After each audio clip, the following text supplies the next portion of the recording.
আপনাদেরকে হুগলির পিয়ারাপুরের একটা ছবি দেখাবো। সেখানে ভেলা নৌকায় করেই স্থানীয়রা যাতায়াত করেন।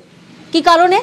কারণ এই জল যন্ত্রণার কারণ হচ্ছে দীর্ঘদিন ধরে জলমগ্ন পরিস্থিতি, বেসরকারি সংস্থার একটা পাঁচিল, আর সেই পাঁচিল ঘিরে বিপত্তি।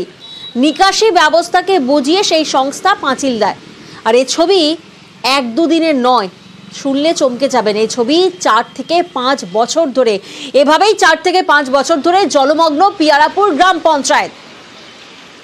প্রতিনিধি রানা এই মুহূর্তে আমাদের সঙ্গে রয়েছেন। রানা, আমরা দেখছি যে শীতকালে যখন এভাবে ভেলা নৌকায় করে তাদের যেতে হচ্ছে, তার মানে বর্ষাকালে তো দুর্ভোগ আরো বাড়ে। আর ছবিটা তো 1-2 দিনের নয় বা 1-2 মাসের নয়, 4 থেকে 5 বছর কিভাবে সম্ভব হলো? গ্রাম পঞ্চায়েতের তরফ থেকেই বা কোনো পদক্ষেপ কেন নেওয়া হয়নি?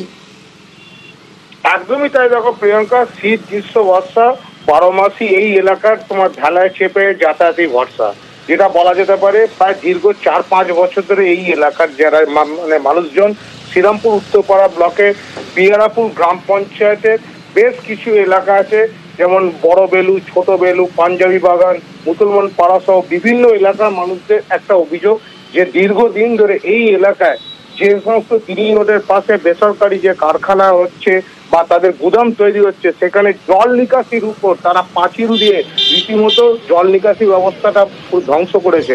তার ফলে যে একাধিক বর্ষার সময় যে জলটা স্ট্যাগ হয়ে থাকে, সেইটাই কিন্তু সারা বছরই এই এলাকার মানুষজন জলযন্ত্রণায় তোমার ভোগে। তাই নয়, বাড়িতে পর্যন্ত জল ঢুকে যায়। এই জায়গাতেই তো প্রশ্ন যে নিকাশি ব্যবস্থাকে বুঝিয়ে এভাবে বেসরকারি সংস্থা কিভাবে পাঁচিল দিল, সেক্ষেত্রে প্রশাসনের নজরে কেন আসেনি এখনো পর্যন্ত? একদমই তাই। দেখো, তারা কিন্তু বারবার তারা প্রশাসনকে জানিয়েছে, স্থানীয় পঞ্চায়েতকে জানিয়েছে, বিডিওকে জানিয়েছে, এসডিওকে জানিয়েছে, কিন্তু কোনো ফল হয়নি বলে আজকে কিন্তু সাধারণ মানুষ আজকে ক্ষোভে পিছুগ্রস্ত হয়ে তারা কিন্তু আন্দোলনের রাস্তায় নেমেছে।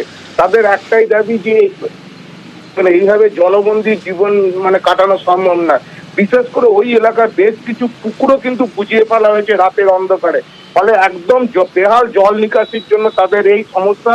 ফলে কৃষিকাজ যেমন একদিকে বন্ধ হয়ে গেছে, পাশাপাশি যাতায়াতের রাস্তাও তাদের কিন্তু বলতে সেই জল পেরিয়ে নৌকোয় ও ভেলা করে আসতে হচ্ছে। প্রশাসনের টনক কবে নড়বে, প্রশাসনের নজর কবে আসবে, সেদিকে আমাদেরও নজর থাকবে। এখানে আগে জল শুকিয়ে যেত, এখন তো এই পাঁচিলের জন্য জল শুকোতে পারছে না। অনেক অসুবিধাতে আমরা এই সোলার ভেলা করে যাওয়া আসা করছি। রাস্তারও অনেক অসুবিধা আছে। আমরা ঠান্ডা হোক গরম হোক এই জল কাদা ঘাটছি। এই জল জমছে এই কারখানার পাঁচিলগুলো হয়েছে তার জন্য।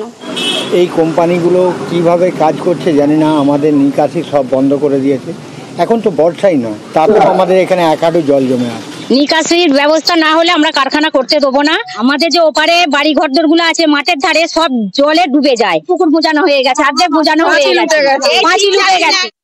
দুটো কোম্পানি প্রজেক্ট তৈরি করেছে গোডাউন। আমরা ডেকে বলার পর যে হ্যাঁ নিকাশি করে দেবো, নিকাশি করে দেবো। ইতিমধ্যে দেখছি ওরা আস্তে আস্তে বাউন্ডারিটা টোটাল তুলে নিচ্ছে। বাউন্ডারি তুলে দেওয়ার পর আমরা দেখছি নিকাশি রাখবে কোথায়, প্রতিবাদ করি এবং রাস্তায় নেবে একটা পোস্টার আমরা ফ্লেক্সের মাধ্যমে মানুষকে জানাই। কোম্পানির দালাল, সেই দালাল মারফতে কিছু টাকা পয়সা খাইয়ে উল্টে পোস্টার মেরেছে যে আপনারা বর্ষা কেটে গেল এখন কি পোস্টার মারলেন। পঞ্চায়েত আইন ফাইন কিচ্ছু মানছে না, জোর জবরদস্তি কাজ করে বেরিয়ে যাচ্ছে না।